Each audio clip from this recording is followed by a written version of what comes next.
Welcome, listeners. I'm so excited. I have a friend, an ally, a colleague from Indiana University here with us today. Her name's Catherine Kleshinski. And Catherine is Dr. Catherine E. Shalinsky is an assistant professor of organizational behavior and human resource management in the Department of Management and Entrepreneurship at Indiana University's Kelley School of Business. She studies all sorts of things the work non-work interface, communication, organizational justice, social interactions, work performance. And she's been published loads of times in the Academy of Management Journal, Journal of Applied Psychology, Personal Psychology, and Academy of Management Annals, and the Journal of Applied Psychology, which we're going to talk about some new research that she has today in there. Welcome, Catherine. I'm so excited to connect with you. Thank you so much, Julie, for having me. It's a pleasure to be here. Well, let's dig in. You've got lots of published research and listeners, peer-reviewed journals are like the top tier of research. They're vetted, they're scrutinized, it's data, research, like legitimately validated information. And so being published a number of times, I know you have some amazing leadership lessons for us. But maybe let's just focus on your latest piece. And the latest piece that you have is in the Journal of Applied Psychology about socially rewarded or penalized at work, the mixed reputational implications of disclosing one's positive non-work events on social evaluations and workplace gossip. So it just sounds so interesting, Catherine. Tell us more about your latest research. Yeah, so this came out of me search, if you will. So I'm somebody who likes to talk a lot about my non-work life, and I have a very social department where we all talk about our non-work lives. And so there's a lot of what did you do this weekend? What did you do, over this holiday or summer or spring break? And so this really got me thinking, how is this affecting the person who's doing the sharing? So if we're thinking about a random Monday morning at work and somebody asks, "How was your weekend?" and you share something lovely, like you threw a party for your first birthday party for your child, or you got a new puppy, or what have you, it turns out that sharing those seemingly simple moments has real consequences for how your coworkers see you and what they say about you at work. And it's not necessarily a good thing, it's actually quite nuanced, and it depends on kind of where you sit in the pecking order. Oh, yeah. So status and power matter Mhm. as they always do in workplace contexts. So, Catherine, so sharing things outside of work. And I'm just thinking of like when I've done it or when I've had a small team and we've done it. And for me, at least from my experience, and this is my sample size of one, me search, but we would share like on Monday mornings, one of my favorite things is we would all share like a picture or something that we'd done over the weekend. And at first I was like, oh, this is kind of unusual. And then it became a habit. And then I learned so much about my employees' lives. And sometimes they would share like a picture of them camping, or one of my coworkers was from Africa and like did like this really native dance over the weekend and had a video of it. So it's just fascinating windows into people's world. But from my perspective, again, it was just a team of three of us in my small business. It felt like a real big trust builder, but you said there's a lot of nuance to this. Like what are the nuances to sharing things outside of work? Yeah, so the nuance is that for no matter where you're at in the pecking order, you share good news about your personal life at work. You're seen as more warm and caring, as somebody who's like a relationship builder. So you get a reputation for doing that. So it's genuinely good for everyone in that way. But there's sort of a catch. If you're lower status, if you're more junior, um, or if you're just seen generally as like maybe a lower performer, they don't really they tend to be seen more as distracted from work. So the same behavior can both help you and hurt you at the same time, and really kind of where you're at in the organization influences that.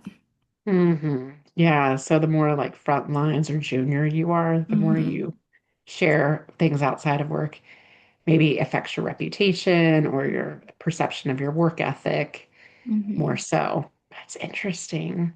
Whereas people that have higher positions of power or of influence, when they share, it's perceived to increase their perception of warmth. Mhm, mhm. So it's no matter where you're at in the organization, you're seen as warm. So if you're senior, you're junior, somewhere in the middle, you're seen as warm. But if you're a junior, then you're also seen as distracted. So somebody who's like just not focused on work, maybe because people assume that your attention lies outside of work by, you know, verbalizing these things. Yeah. Oh, yeah. So you're distracted, like you're focused Hmm. on something else. Okay. So Hmm. gets the warmth benefit, but the Yes. work ethic connotation depends on power dynamics. Yeah. And then the gossip piece. So this reputation matters for these two different reputations matter for employees because if you have this reputation for being a relationship builder, warm and caring, people will engage in positive gossip about you. So they'll say complimentary things and flattering things about you. But if you are somebody with a reputation for being distracted, they'll gossip negatively about you, saying unflattering things. So it's kind of like this ripple effect of, what you say about what you say on that Monday morning. Mm-hmm. Oh, yeah. Yeah. All sorts of ripple effects. I wonder, it reminds me of some recent research we were sharing before we hit record from Leslie Johns and her book Revealing about disclosure and its bigger disclosure category. Mhm. But she said her key finding is that people tend to undershare, not overshare. She says TLI, too little information versus Mm. TMI, too much information. And we all think we're oversharing, like TMI, but most people want to know people more Mhm. outside of work. Like they want to know more about them. They want them to share more, but we tend to kind of keep it more professional or, hold back at work. So I'm curious what you think about that broader disclosure finding. Yeah, I'm so glad you asked that question because I have some ongoing research on what it means to have overshared. So kind of crossing this boundary like between work and non-work, bringing in too much of that. And we look at it from the experience of the person who's doing the so-called oversharing. So we define it as going into like something too personal, something that is like just, Mhm. health issues or something that's like deeply personal or something that's like too much detail about a specific thing. If it's like you just keep talking about, whatever it is. But because we look at the perspective of the person who's doing the sharing, it's kind of defined by them. So they might have like different kind of calibrations for where that line is between just like regular disclosure and oversharing. Hmm. Oh, yeah. Yeah. So again, there's this nuance and this like invisible line that we And I think can that line is navigate. different for everyone. Yeah. Mhm. Yeah. Yeah, I'm curious. I'm not sure where this research was from. It was recently on Adam Grant's podcast because apparently I'm listening to a lot about disclosure right now in my world. So I'm so glad we're talking about this. Is people from diverse backgrounds. So when you think about like historically marginalized groups in the workplace, women, people from different ethnicities, races, tend to want to have to like fit in with the Mhm. culture. And so usually that means they don't share as much about their identity. Usually they don't share as much about like different cultural celebrations, religions, et cetera, because they're trying to kind of blend in and kind of fly under the radar of the corporate culture that's usually dominated by, a specific more dominant group identity base. Mhm. But what Adam Grant pointed out on his podcast is that when those folks do share, it actually does build a lot of trust and cohesion on the team. So I'm sure, again, this is context dependent, Catherine, but what have you found in your research or what's your take on that? Yeah, my take is that it's largely consistent with what I found. So this idea that sharing builds trust. So that's similar to what I found in this paper that's hot off the presses is that sharing about your non-work life makes you a relationship builder. So it creates these bonds. You're more relatable to people. They might resonate with a similar experience. I think my paper adds the nuance that um, it's not all, sunshine and daisies with that as well. Yeah. Yeah. So it's not all upside. Like there are some Hmm. potential downsides to it. And a lot of it matters like who you are Hmm. and how you're perceived already in the Hmm. organization or what your Hmm. status is in the organization. Yeah. Yeah, that's interesting. I'm wondering for leaders listening, like what are some practical like takeaways like from your research? Like what would you suggest as far as sharing non-work activities at work? Like what are some parameters, some considerations you might offer? Hmm. Well, first, I want to say that we should be really nuanced about the takeaways here. So the takeaway shouldn't be don't share about your non-work life at work. It's certainly, good for workplace relationships, good for overall workplace culture. I think what our research is showing it is that there's this inherent unfairness in how that sharing gets received depending on where you're at in the organization, and that the solution is more on managers and the organizations and in shaping how it's received among Yeah, coworkers rather than telling employees not to share. So, kind of with that, I think almost all the time managers are really well intentioned in creating these like icebreakers or how was your weekend at the beginning of a meeting, those sorts of check-ins. I think they should be aware that these kinds of activities could be disadvantaging their lower status yeah, employees. And I think also they should really be aware of the fact that their more junior team members could be seen as distracted or could be seen as unfocused for the same people or for the same behaviors that the senior folks are getting praised for. And so, kind of another consideration that's more maybe industry specific is that there are some industries where they have like high pressure cultures where they have like ideal worker norms is kind of what they're called, where people are expected to focus completely on work, maybe like law or banking or consulting. And so there might be other ways within those cultures that employees can build relationships and build trust and build the culture that isn't just, making themselves vulnerable by sharing their non-work good news at hmm work. It's kind hmm of like an awareness of these different nuances for managers and organizations and kind of Yeah. being aware of that potential fallout and offering alternatives. Yeah. Yeah, I remember, I mean, it's bringing up some things for me in my own corporate experience. Like I had a senior leader that used to start meetings with, tell me something good. So to me, that was like an easy way. Like it wasn't a super vulnerable ask. It wasn't even asking about your weekend or like nothing personal. It was just something good. And the Mhm. first time he did it, I was like, gosh, there's like 20 people in this room. This is going to take forever. But it didn't. And people did share personal stuff. A lot of people shared work stuff. It was really your choice. It was a choose your own adventure. And it really set the tone for positivity in a meeting. So that's one approach. I've modeled that a little bit in the classroom and had my students do that, and it goes okay.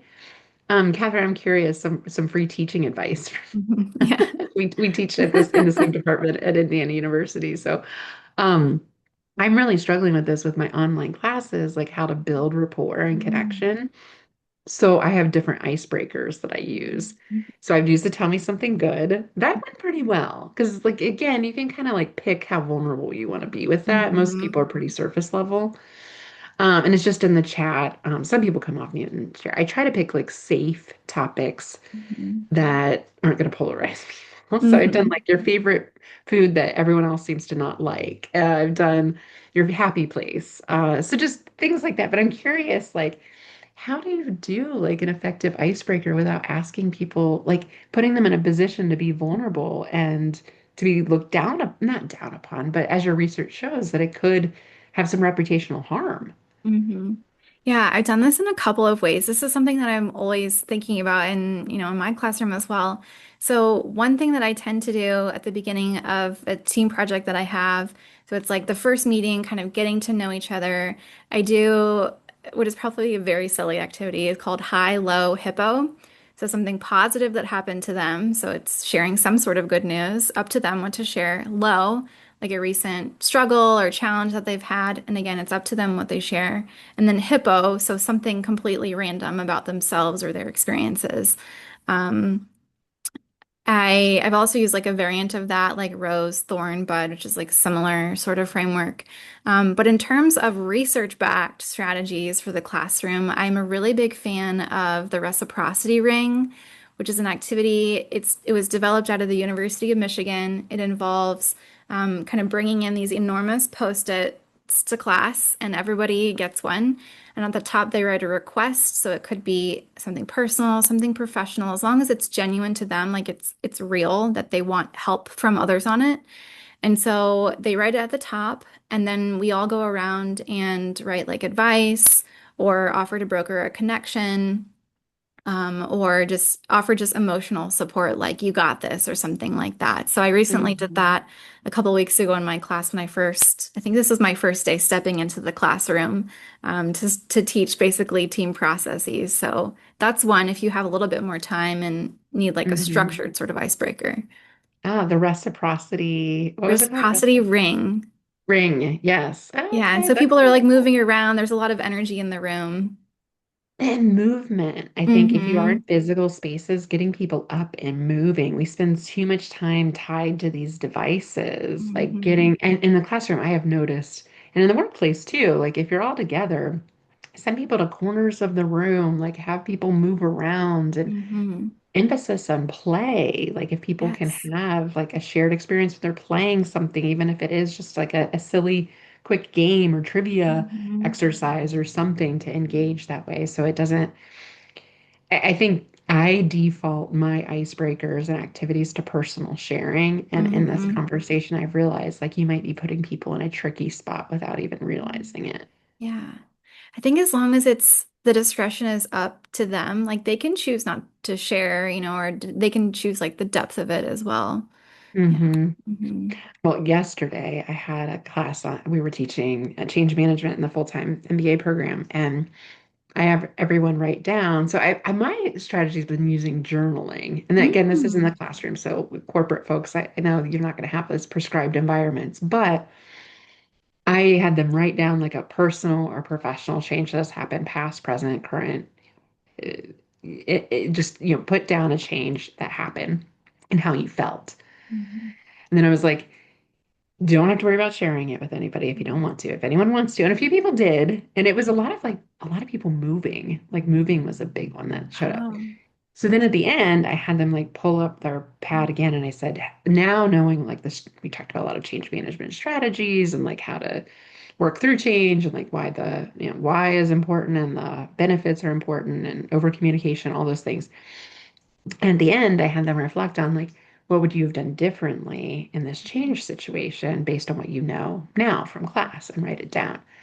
So I didn't have them share, but I'm glad from this conversation I didn't, because that kind of it would have been a pretty vulnerable ask to have them share Yeah. that live with their Yeah. classmates.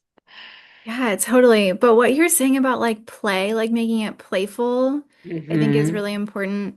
Something that I've recently been experimenting with is like an improv activity. I do it to teach different team processes, but I went to the Academy of Management a couple of years ago and they had this like improv workshop for talking about our research. And I basically imported that into like a class activity. And so it's very simple. They just tell a story. It can be about anything. They say a sentence and then they say yes, and then the next person goes. And so they do it within little teams. So that also, it seems to have some of the similar benefits in terms of like generating energy, building relationships without that Oh, I love vulnerability that. piece. Yeah, improv is such a great tool, like for paradox. Like, yes, Hmm. and is just such a great way, and like how to build and take a conversation forward. Like, there's so many transferable skills there too. And it's Hmm. fun because it's rooted in play. Hmm. So, fun activities that don't require oversharing and too much risk of vulnerability Hmm. and judgment. So, really interesting research, Catherine. Congrats on the fresh off the press research. Just thrilled to get to work with you and know you and your important work. Thanks so much for being a guest on the show. If our listeners want to connect with you, are you on LinkedIn or I am on where can they? LinkedIn. Yes. Hmm. Cool, cool. So Catherine Kleshinski, and we'll link to that in the show notes as well. Listeners, I don't ask much, but I am making a request. If you could give us a review on the podcast, if you're liking this content, it helps us get even more amazing guests like Catherine. So, a review on Apple, YouTube, wherever you're subscribing and following our podcast, we would love it to help amplify our message. Thanks so much for listening, and thanks, Catherine, for being with us. Thank you very much, Julie.